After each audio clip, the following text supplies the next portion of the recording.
নমস্কার বন্ধুরা, পবিত্র গঙ্গা নদীর ধারে একটি প্রাণবন্ত শহরে ভগবান কৃষ্ণের প্রতি ভক্তি প্রতিদিনের প্রার্থনায় ভোটা একটি সম্প্রদায়ের সম্পত্তি লাভ করেছিল। শহরবাসীদের মধ্যে রাধা নামে একজন যুবতী মহিলা ছিলেন, যিনি তার অটল বিশ্বাস এবং গভীর আত্মাধিক সংযোগের জন্য পরিচিত। রাধা প্রায়শই মন্দিরে তার দিনগুলি কাটিয়েছেন, ভজন গাইতেন এবং শাস্ত্র পাঠ করতেন।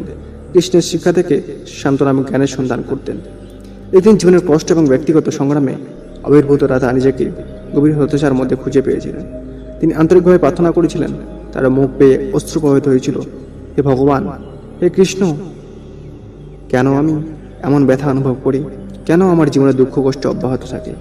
সেই রাতে রাধা যখন ঘুমিয়েছিলেন, সে একটি প্রাণবন্ত স্বপ্ন দেখেছিল। তার স্বপ্নে তিনি নিজেকে একটি সুন্দর নির্মল বাগানে দেখতে পান এবং সেখানে একটি মহিমান্বিত বটবৃক্ষের নিচে দীপ্তিময় এবং হাস্যোজ্জ্বল ভগবান শ্রীকৃষ্ণ দাঁড়িয়েছিলেন। রাধা কৃষ্ণ মৃদুস্বরে বললেন, তুমি কাঁদছো কেন? রাধা তখন আবেগপ্রবণ উত্তর দিল, প্রভু, দুঃখে আমার হৃদয় ভারাক্রান্ত। আমি হারিয়ে অভিভূত বোধ করি। কেন আমাকে এমন যন্ত্রণা সহ্য করতে হবে? অরুণায় জলে উঠল কৃষ্ণের চোখ। তিনি আলতো করে অরুণার কাঁধ ছুঁয়ে বললেন, রাধা, যে মানুষটি তোমাকে কাঁদায় সে তোমার জন্য দুটি কাজ করবে। সে তোমাকে শক্তিশালী করবে এবং সে তোমাকে সত্যিকারে ভালোবাসার মূল্য শেখাবে। রাধা বিশেষ ভিড় তবুও কৌতূহলে কৃষ্ণের দিকে তাকালো। আপনি কি বলতে চান আমার প্রভু? কৃষ্ণ ব্যাখ্যা করতে শুরু করলেন, জীবনে বেদনা এবং দুঃখ অনিবার্য। যিনি আপনার অশ্রু সৃষ্টি করেছিলেন, তিনি প্রায়শই আপনার বৃদ্ধির জন্য অনুঘটক হয়ে ওঠেন। আপনার কষ্টের মাধ্যমে আপনি স্থিতিস্থাপকতা শিখেন। প্রতিটি অশ্রু আপনার অবদানের শক্তির বীজকে জল দেয়, আপনাকে অনুমতি দেয় আরও শক্তিশালী এবং করুণাময় সন্তায় পরিস্ফুটিত হওয়া। কৃষ্ণ চালিয়ে যাওয়ার সাথে সাথে রাধা মনোযোগ সহকারে শুনলেন, এছাড়াও যে মানুষটি আপনাকে কাঁদায় সে সত্যিকারের প্রেমের সারমর্ম প্রকাশ করবে। সত্যিকারের ভালোবাসা পরীক্ষা ছাড়া নয়, এটি চ্যালেঞ্জের মাধ্যমে তৈরি হয়।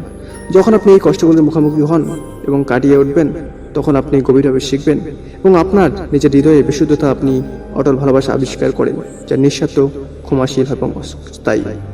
কৃষ্ণের কথা রাধার সঙ্গে গভীরভাবে অনুরোধিত হলো। তিনি তার সংগ্রামগুলিকে একটি নতুন আলোতে দেখতে শুরু করেছিলেন। বুঝতে পেরেছিলেন যে তারা তাকে আরও শক্তিশালী ও প্রেমময় ব্যক্তিতে রূপ দিচ্ছে। মনে রেখো রাধা, কৃষ্ণ মৃদুভাবে বললেন, আপনার মুখোমুখি হওয়া প্রতিটি চ্যালেঞ্জ হলো আপনার সত্যিকারের আত্মার এবং আপনার মধ্যে থাকা অশিরিক প্রেমের কাছাকাছি হওয়ার সুযোগ। আপনার যাত্রায় অংশ হিসেবে আপনাকে অস্ত্র আলিঙ্গন করুন। তারা আপনাকে আত্মাকে পরিষ্কার করে এবং প্রস্তুত করে আপনি বৃহত্তর জ্ঞান এবং সহানুভূতি হওয়ার জন্য। রাধা তার স্বপ্ন থেকে স্বচ্ছতা এবং উদ্দেশ্যের পূরণীকরণের সাথে জেগে উঠল। তিনি একটি অভ্যন্তরীণ শক্তি অনুভব করেছিলেন, যা তিনি আগে জানতেন না, এবং প্রেমের গভীর উপলব্ধি। সেদিন থেকে তিনি একটি নির্মল আত্মবিশ্বাসের সাথে জীবনের দিকে এগিয়ে গিয়েছিলেন। জেনেছিলেন যে তার পরীক্ষাগুলি তার আত্মিক বৃদ্ধির জন্য পাথরের ধাপ ছিল। তিনি তার ভক্তি চালিয়ে গেছেন। এমন একটি আলোকিত হৃদয়ে আছে, তার প্রতিদিনের প্রার্থনা এবং দয়ার কাজগুলিকে আনন্দ খুঁজতে পারছেন। কৃষ্ণের প্রতি তার বিশ্বাস আরও দৃঢ় হয় এবং তিনি অন্যদের জন্য আশা ও অনুপ্রেরণার আলোকবাড়িতে হয়ে ওঠেন। এবং তাই কৃষ্ণের প্রদত্ত জ্ঞান তার জীবনকে রূপান্তরিত করেছিল। তাকে শেখায় যে ব্যক্তি আপনাকে কাঁদায় সে সত্যিই আপনার যাত্রায় একটি গুরুত্বপূর্ণ ভূমিকা পালন করে।